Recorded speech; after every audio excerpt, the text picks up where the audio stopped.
What's up, you beautiful peeps? I want to welcome you back to the Sovereign Kitchen Society. I am your host, Molly Bravo, and today I am joined by someone whose work has so deeply inspired my own journey back to real food and traditional cooking, and that is Miss Jenny McGruther, the founder of Nourished Kitchen.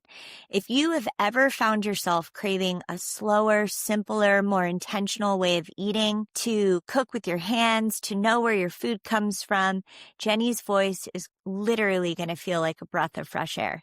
She has been teaching the art of nourishment for over a decade, helping people reconnect to the land, to their kitchens, and to themselves through real and seasonal food. Today, we're going to dig into what sovereignty looks like through the lens of food, how cooking from scratch becomes an act of freedom, why eating local roots us back to our communities, and 3 simple ways to start living a nourished kitchen lifestyle today. Jenny, I am so stoked to have you here. I want to welcome you to the Sovereign Kitchen Society.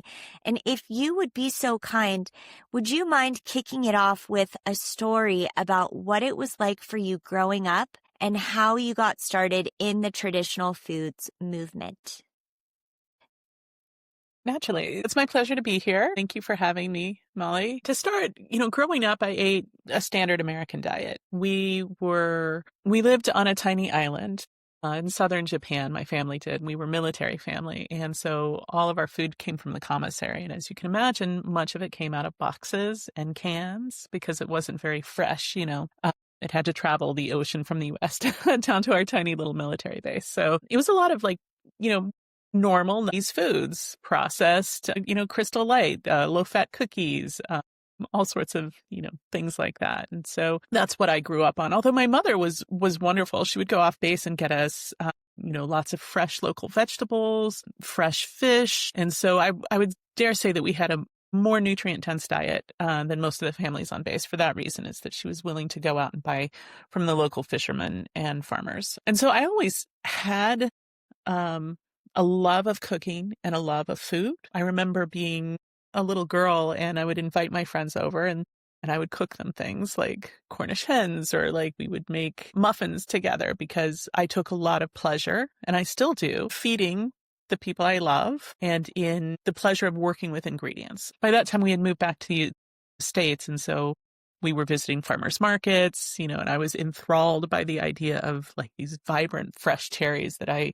had a flavor so intense that it was unlike anything else that I had tasted coming from the grocery store. And I must have been, I don't know, like 10 or 11, probably 11 or 12 at that point. And so I was really enthralled by these intense, vibrant flavors, and by the fact that you could connect directly with the people who grew them through those ingredients. And from there, like many people of my generation, I felt a little disillusioned by the industrial food system. It was troubling me to see things like stories about concentrated animal feed operations or feedlots. I found it a bit heart-wrenching. And so at that time, there was no thought about grass-fed or regenerative agriculture. If you wanted to eat ethically or responsibly, you would move into a vegetarian diet. So you would opt out of that system altogether. And I didn't do well on a vegetarian, vegan diet. Some people may, but for me, it wasn't. I suffered some health problems as a result. And it wasn't until my mid-20s that I came across the idea of the traditional foods movement. It was just in its seed era at that point, We take into account things like you can go to Walmart and you can buy kombucha. You can go to Costco and buy bone broth. You can order grass-fed meat online. At that time, back in the early 2000s, none of that really existed. You had to piece it together yourself from the ranchers who were willing to do things the old way, or were also interested in regenerative agriculture. I remember, getting my milk directly from the farm out of the farmer's truck. Like we would go meet at a crossroads and she would pull it out of her truck and I would put it in my trunk. And so it was a connective experience. And I knew that I wanted something more. So my husband and I, we worked with a local community to build a farmer's market. And we did a lot of farm to table connections, helping farmers build out their CSAs, mostly because we just wanted honest to goodness, real food that tasted amazing. And that's how I got my start. How did you get introduced to CSAs? I want to say that's really hard to remember. CSAs were kind of in their beginnings in the late Mm-hmm. 90s and early 2000s. They were a new concept that you would go and buy a portion in advance of the farmer's harvest. I want to say it was a documentary about a farm and how they had pioneered a CSA program. I don't remember what that was. It was, 20 years ago. But there was Yeah. like a documentary or a PBS show about this farm that had a CSA program. And I thought, wow, that's really cool. And so we would help in our desire for wholesome local foods. We would help farmers build out their CSA programs, mostly because we just wanted good food. Okay, so if someone is listening right now and they want to help their own town start a CSA from scratch, not like join one, but actually build it, can you walk us through what a simple starter playbook from your experience would look like? Well, realistically, at that time when I was doing this, we lived at the very, very end of the road. So in a tiny town that probably had about 1,500 full-time residents, none of whom were farmers. So I understand what it feels like to be isolated at the end of the road in a rural community. And you're thinking, well, how do I do this thing? We were blessed that there was a farming community about 50 miles away. Because remember, I was living at high altitude at the time, and the next over the mountain range was a community of farmers, lots of farmers and ranchers. So, we would reach out to them individually via email or phone calls and on top of that, referrals. So once a farmer realized that we were serious and willing to put in the work, they would refer other farmers to us. There was also a farmer's market in the next town that was like 30 miles away. It was a tiny one, but we were able to go there and talk to those farmers and go to another farmer's market, maybe a county away. And it just took a lot of perseverance and tenacity and putting our feet on the ground. Jenny, when you first began learning traditional food techniques and skills, things like fermentation and broth making and baking from scratch, you were essentially like unlearning all of the things that you were raised to do in this food culture. I'm wondering what the process of unlearning all of that and learning these new techniques was like for you. Like, were there moments of fear or hesitation in finding ways to trust in the living food process? And if so, how did you push past all of that fear so that you could start building confidence in learning these traditional skills? I think that one of the best resources at that time was Sandra Katz's Wild Fermentation. It's a small book, and it was, the only one that was out there that was talking about fermentation. And since then, of course, he's produced several more books, The Art of Fermentation, and there's some wonderful fermentation books out there. But at the time, it was the only one, and that was a skill set that, I absolutely didn't have. In fact, if I'm to be honest, it was a little intimidating, the idea of fermenting. You grow up in the 80s and 90s, and being in the kitchen is all about eradicating any germs or any bacteria. You're using your Clorox, So the idea that you would purposely put, say, cucumbers in a jar of salt water and hope that bacteria did the work was a little unnerving for me at that time, as I imagine it is for a lot of people. So that was the skill that was most foreign to me. And I would say that Sandra Katz's book was an invaluable resource. In addition to that, a lot of it was just figuring it out on my own and working with like-minded community members in addition to that. And then I want to say listening to the old folks, to be perfectly honest. You taken the time to interview your elders and learn from them? And if so, what nuggets of wisdom have they passed down to you? It was really interesting because I would be able to talk to folks who lived through the Great Depression and we're still in farming communities. So at that time in the United States, farming communities and rural communities had less access to processed foods. Processed foods were more readily available in the city. And now it's kind of the opposite. Sometimes when you're living in a rural community, your grocery store is loaded with processed foods and it's hard to find the real ones. But 100 years ago, it was very different. And so they would tell me things like how there was one creamery in town and everybody would go there and you would get your, the milk was raw, the cream was raw, and you would make your own butter. or how you would harvest a pig. There was the family pig. You'd harvest the family pig and you would render out the lard. And it was, lard and potatoes, homegrown potatoes and sauerkraut that got you through the winter. And so it was, listening to the old folks, or I would go to some of our farmers when they had their CSAs out or had one of our farmers would invite farm members to the farm, and you would pick up whatever you wanted out of what she had presented. That was how she operated her CSA. And oftentimes she would have, her mother's friends. Her mother was in her piece at that point, and her mother's friends would be sitting around and they would be chatting about how to butter radishes, or what the best way to cook, a good soup was. And so I would just sit down and listen and talk with them. And that's a lot of the way that I picked up on traditional food pathways. In addition to that, there was a tiny, tiny, tiny community of people working online to share information about traditional food pathways. People like me, I had Nourished Kitchen, but there were other blogs out there at that time too, just in the very beginning. Some aren't around, some still are, and we would share information among one another, and that was invaluable. When did you decide that you were ready to embark upon the adventure of teaching people what you were learning? And did that enhance your own learning experience? And then coupled with that, what prompted your first book? And I want to hear a little bit about that experience and the whole writing process. Yeah. So I was putting my information, my recipes, things that I was doing at home online. And it was a personal hobby of mine. It was not, I wasn't hoping to reach people.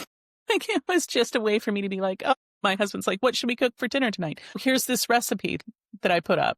Let's cook that for dinner. It was deeply personal, but as I added more and more to the site and I began to connect with other people who were interested in the same thing, the audience for it grew. And naturally, they were beginning just like I had begun a few years earlier, and they wanted to know more information. And they were filled with the same questions that I was filled with. What about how do you make a sourdough starter? How do you make good broth? How do I do this for my family? This is what I want. But we've kind of lost that legacy of cooking over time, that heritage, and we're trying to reclaim it. And so people who didn't grow up, at their great-great-grandmother's knee learning these things were searching for it online, and they stumbled across my site. And then I realized that there was a need to share this information. So I would do that. I would also go and teach at farmers markets just out of the pleasure of sharing information. And, and then that grew as well. And I would start to hit up fermentation festivals and things like that, where I could reach a larger audience just for the pleasure of sharing information, and it was enlightening. It taught me a lot of grace and patience. And it also taught me how to get out of my own head and think of the challenges and the perspectives that other people have, so that I can help teach in the broadest sense, right? Because we all have our own way of thinking. And while what I think may be logical and sensible may leave somebody else with questions. So it helped me to learn how to communicate more effectively. So, as you have grown over the years, do you find yourself still cooking in the kitchen daily? Do you find yourself still as passionate about ingredients and getting to know those ingredients and practicing alchemy? It is alchemy, isn't it? I feel like my kitchen alchemy, is a lab experiment. It's like half lab and half magic.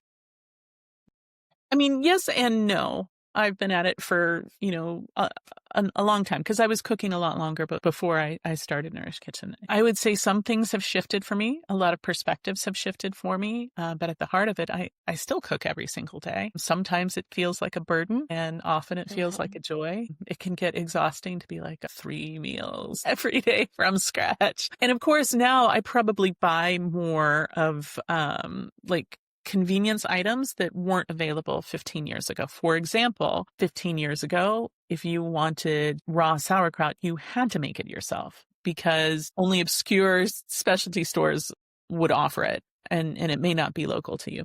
If you wanted a good quality stock, you had to make it yourself, because everything that was in the cartons was rather insipid and watery and flavorless. If you wanted something like kombucha or kefir, you had to make it yourself because there was no option. Or even real sourdough bread was something that you typically had to make it yourself unless you were going to an old style European bakery, and they're not everywhere, right? So I make fewer of those items now than I did before. I can see my kitchen from right here, and I've got 40 pounds of chicken bones that we're going to roast up. And, we buy them in bulk. We roast them up and then we freeze them, and then they're ready to go for the stock pot whenever you want them. I've got bread going. My husband put a loaf of bread to bake. So I would say that there's always a shift, but I think the most important thing is to honor where you are right now and what your lifestyle commands. This isn't an all or nothing approach to food. Traditional foods or embracing whole and local foods is about what you can do and what makes sense for you, and taking incremental steps that work for you and your family. In terms of building out a pantry, have you designed your pantry and have resources to wonderful dried beans and nuts and seeds? And do you purchase in bulk? Do you try to avoid grocery stores? What kind of stuff? Where's your everyday shopping taking place? Yeah. So I generally don't go to the grocery store because I rarely have a need to. There is a local shop that we like to use, a independent grocery store that has great prices in produce, local produce. And we often shop there for fresh vegetables. But for the most part, our pantry is filled from a buying club called Azure Standard. They're based in Oregon, but they have drop points all over the United States. And you go online and I'll order 25 pounds of hard red wheat or some frozen pastured chickens if our local place doesn't have any. And, or beans. We eat lots and lots of beans. So we'll order all those in bulk and then store them in the pantry. And that's how we build it out. All of our minimally processed sugars like Rapadura, Muscovado. We don't use a lot of that, but that's all from Azure. So it's like a buying club. And then you order online and then you go pick it up at the drop point. There's a big truck that shows up and all these families have ordered, and you get to meet people in your community. And I love that part of this movement is how community centered it is. You're you see friends and neighbors. If you wouldn't mind, tell me a little bit about your writing journey and writing these cookbooks, what it feels like for you when you immerse yourself in that process and the recipe development phase, and your food photography is gorgeous. Tell me a little bit about your creative process with your blog and your cookbooks. Yeah. So I love writing in general. My background is in English. And so I've always kind of been a writer. I take pleasure in the written word, in the way it can evoke all sorts of feelings and the senses. I think that there's a bit of magic to that as well as there is to cooking in the kitchen. So my process, I like to look at a cookbook as an entire project, like a full sort of manifesto, if you will, a full expression of an idea. So whereas a blog post is just a recipe and here's the tips on it, it's kind of sits in isolation.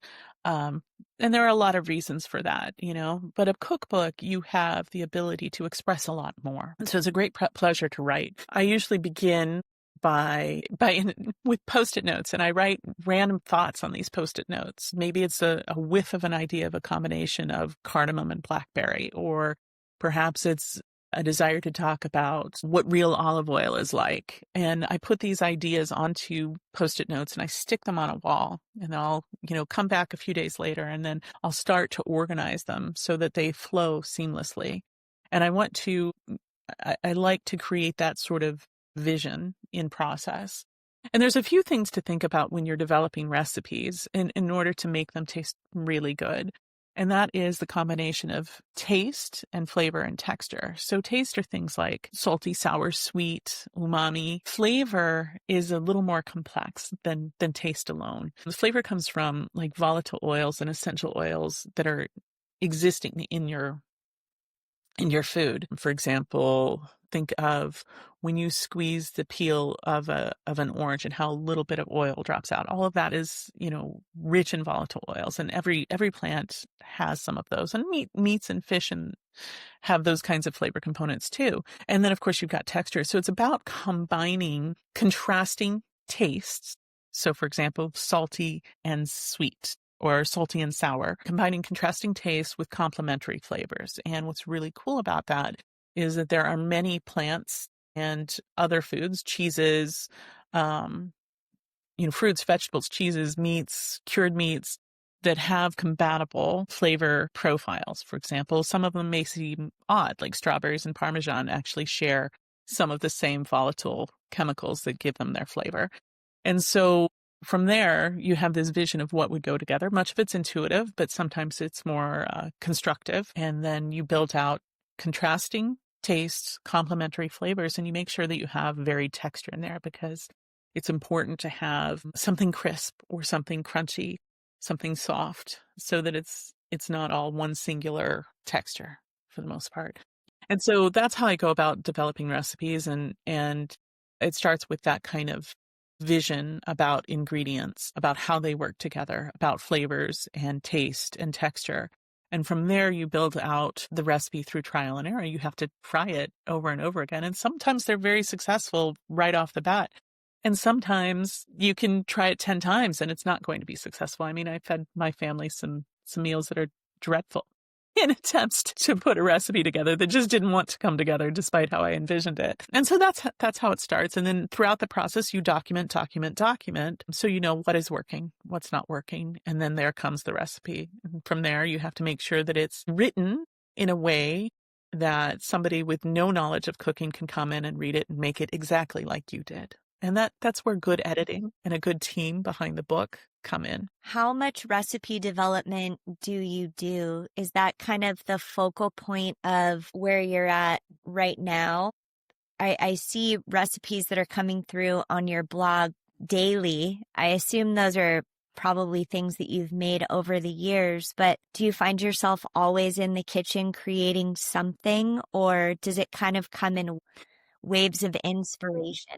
Comes in waves, fits and spurts. It's a creative profession. And so that's one of the challenges with creativity, is that it often comes in fits and spurts. And so there may be a whole big string of recipe development followed by some quiet. And so a lot of the recipes, I might be retweaking them over the years. Some of them are brand new. Some of them are, frankly, a lot of them come from I'm making something for my family. I'm desperate to get food on the table in 30 minutes because they're starving, and this is what I have in the fridge. Oh, that really worked. Well, let me build upon that, So that's how a lot of it comes together, at least these days, because we're very busy. And when working on a cookbook, it's far more strategic.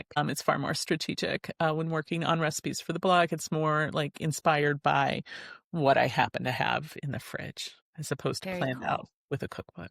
I want to talk about food sovereignty and what that means for you, what you are doing to make sure that your family will always have nutrient-dense food on the table no matter what, and how you can ensure that you are taking care in the ingredients that you're selecting for your family. Let's just say hypothetically, if the world were to shut down tomorrow, what would you have set in place to ensure that your family is fed well and that you guys are taken care of? Well, I mean, we have a beautifully built up pantry and freezer stash, and that's where we build all our meals from. Barring that, we have a bicycle and take it down the street to the local farm stands, dairy.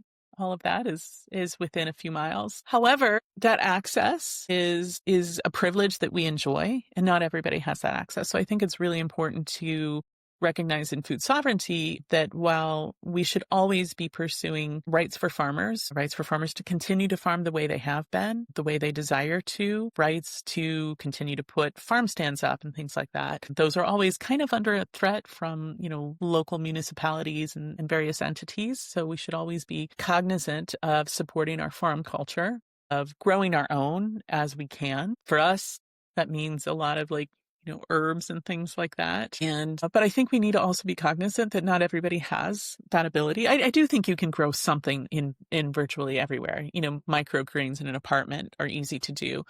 Herbs in pots on your countertop are easy to do. So whatever little bit that you can do for yourself is wonderful. You don't have to be out there on a homestead with your goats and your cows and your chickens and your huge garden. There are incremental measures that all of us can take. And for me, that looks like growing my own herbs and greens, which is about my limit. And then working to build relationships with friends who are also interested in what you're doing, as well as local farmers. You might find on Facebook is I generally dislike social media, but Facebook is great for connecting with other gardeners and doing plant swaps. Or somebody might say, I have this tree that's overburdened with Asian pears. Come and pick them up. And if you engage in your community that way, it's really cool. There are programs operated through extension services that allow you to go and glean the fields.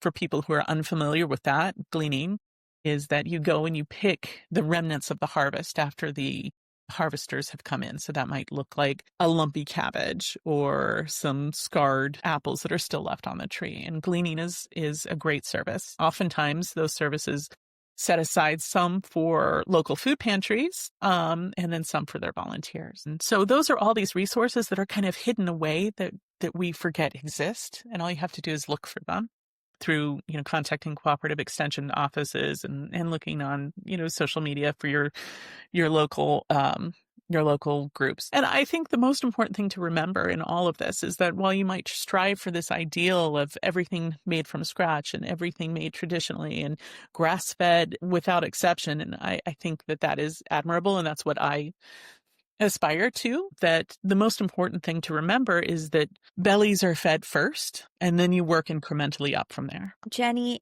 tell us a little bit about what you're doing right now. I would love to hear about your membership platform, if you want to share a little bit about that and how you're teaching people and building community. Yeah, so on Nourished Kitchen, we have a membership. This was, requested by the audience, actually. It was, I listened to what they were asking of me. And I said, okay. And so we have a membership platform that when you join, you get the site ad-free. And then in addition to that, there are monthly meal plans. So if you need a little dinner inspiration and you're like, I don't know what I'm working full time, I'm swamped, what should I cook my family? And you still want to cook these nourishing whole foods, it provides some pretty cool family-friendly, intensely seasonal recipes and shopping list. And in addition to that, once a month, I hold a workshop, like a live workshop. So you can hop on Zoom with me, and then I might teach you how to make fire cider, or how to grow a sourdough starter, or how to make an herbal sipping broth. Or this month, we're going to be talking about natural sweeteners and how to use them as we go into the cold months and when lots of people want to start baking things. So how are you going to be using maple sugar, if you're going to be using maple sugar, or honey, or what have you? And so we kind of do a deep dive live in those workshops. And that's probably the best part of that, is that live component, because you can connect directly. And I think it's important to connect directly. Sometimes in the work that I do, I feel like I'm talking out into the void, right? I don't get to see people. And so being able to connect live with readers and my audience and the people who are members has been such a pleasure and such a gift that I'm grateful for. And so that's what it does. And they're really fun, the live components, because we can talk about all sorts of things in addition to learning these traditional skills. If you have questions about, like, I don't know, why it's okay to heat honey, or what the best fermentation seal is, or how to, retard your sourdough bread in the fridge, or any of those things, we talk about those. And so it's a great place to get connection and questions answered. Thank you so much for taking the time to meet with me. I am so inspired by what you're doing. I love listening to you, and I want to thank you for taking the time. My pleasure. If you're listening to this and you're inspired to immerse yourself in a traditional foods way of living, you need to check out Jenny's cooking community, the Nourished Kitchen. It is such an inspiring resource and a wealth of knowledge on seasonal recipes, meal plans, and workshops. And if you're looking for something to enhance your pantry, Canning is a skill that I believe everybody should know how to do. You can purchase a copy of my book, The Essential Canning Cookbook, wherever books are sold. It's a soup to nuts approach on both water bath canning and pressure canning with tons of recipes for meals in jars, which is super helpful for busy moms. Last but not least, starting January 8th, we're going to be going live with Milk Street Cooking School to teach you easy family meals that you can prepare alongside me. You'll be able to ask questions and bring those ancestral food skills into your own home. Thank you for listening to the Sovereign Kitchen Society, and please remember that food is and always will be our medium for connection.